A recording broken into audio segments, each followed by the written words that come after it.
ಇಡೀ ಕಂಟ್ರಿನೇ ಡಿಸ್ಟ್ರಾಯ್ ಆದ್ರೂ ಈ ಒಂದು ಪ್ಲೇನ್ ಮಾತ್ರ ಆಕಾಶದಲ್ಲಿ ಆಡ್ತಾನೆ ಇರೋದು. ಡೂಮ್ಸ್ ಡೇ ಪ್ಲೇನ್ ಇದು 50 ವರ್ಷಗಳ ಆದ್ಮೇಲೆ USA ಏರ್ಪೋರ್ಟ್ ಅಲ್ಲಿ ಕಾಣಿಸ್ಕೊಂಡಿದೆ. ಅಂಡ್ ಇದು ಈ ಯುದ್ಧ ನಡೆಯೋ ಟೈಮಲ್ಲಿ ಏನಕ್ಕೆ ಕಾಣಿಸ್ಕೊಂತು? ಈ ಕಂಪ್ಲೀಟ್ ಪ್ಲೇನ್ ಡಿಸೈನ್ ಮಾಡಿರೋದು ನ್ಯಾಷನಲ್ ಎಮರ್ಜೆನ್ಸಿ ಇದ್ರೆ ಅಥವಾ ಯಾವ್ದಾದ್ರು ವಾರ್ ನಡೀತಿದ್ರೆ ಯೂಸ್ ಮಾಡ್ಕೊಳ್ಳೋದಕ್ಕೆ ಅಂತ ಮಾಡಿರ್ತಾರೆ.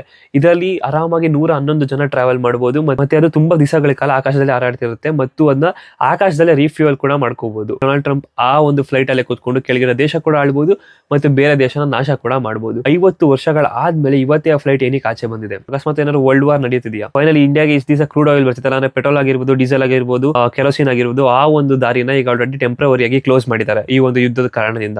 ಇದರಿಂದ ಎಷ್ಟೋ ಜನ ಪೆಟ್ರೋಲ್ ಬಂಕ್ ಹೋಗಿ ಫ್ಯೂಯಲ್ ನ ಫಿಲ್ ಮಾಡ್ಕೊಳ್ಳೋದಕ್ಕೆ ವೇಟ್ ಮಾಡ್ತಿದ್ದಾರೆ. ಇದರಿಂದ ಪೆಟ್ರೋಲ್ ಬೆಲೆ ಜಾಸ್ತಿನೂ ಆಗ್ಬಹುದು ಅಥವಾ ಈ ಇರುವಂತ ರಿಸೋರ್ಸ್ ಅಥವಾ ಈಗಿರೋ ಸ್ಟೋರ್ ಮಾಡಿರೋ ಪೆಟ್ರೋಲ್ ಖಾಲಿ ಆದ್ಮೇಲೆ ಪೆಟ್ರೋಲ್ ಇಲ್ದೇ ಕೂಡ ಆಗ್ಬಹುದು. Okay, latest update from Israel. Iran fresh set of attack ನ ಮಾಡಿದಾವೆ ಇಸ್ರೇಲ್ ಮೇಲೆ.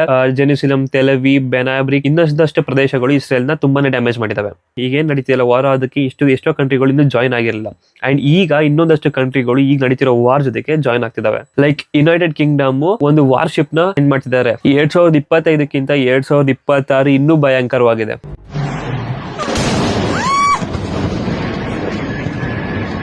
ಎರಡ್ 2026 ಸ್ಟಾರ್ಟ್ ಆಗ್ತದಂಗೆ ಯುದ್ಧಗಳು ಸ್ಟಾರ್ಟ್ ಆಗೋಯ್ತು. ಸೌದಿ ಅರೇಬಿಯಾ ಯೆಮೆನ್ ಮೇಲೆ ಅಟ್ಯಾಕ್ ಮಾಡ್ತು. ನೆಕ್ಸ್ಟ್ US ಅವರು ಸಿರಿಯಾ ಮೇಲೆ ಅಟ್ಯಾಕ್ ಮಾಡೋದು. ನೆಕ್ಸ್ಟ್ ಚೈನಾ ಅವರು ತೈವಾನ್ ಮೇಲೆ ಅಟ್ಯಾಕ್ ಮಾಡಕ್ ಪ್ಲಾನ್ ಮಾಡಿದ್ರು. ಇದೆಲ್ಲ ಆದ್ಮೇಲೆ ಪುತಿನ್ ರೆಸಿಡೆನ್ಸ್ ಮೇಲೆ ಅಟ್ಯಾಕ್ ಮಾಡಿದ್ರು.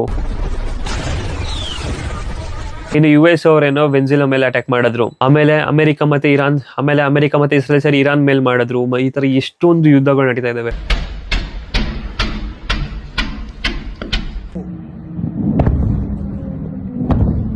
2026 ಸ್ಟಾರ್ಟಿಂಗ್ ಈ ತರ ಇದ್ರೆ ಇನ್ನು ಮುಂದೆ ಏನೇನಾಗುತ್ತೆ ಅಂತ ನೋಡೋದು ನೆನ್ಸ್ಕೊಂಡ್ರೆ ಭಯ.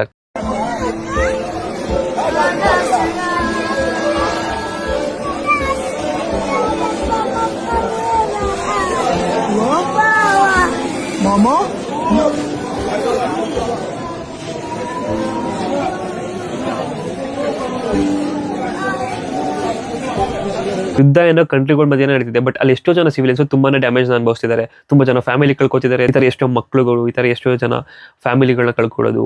ಲೈಕ್ ಈ ವಿಡಿಯೋಗಳು ನೋಡಿ.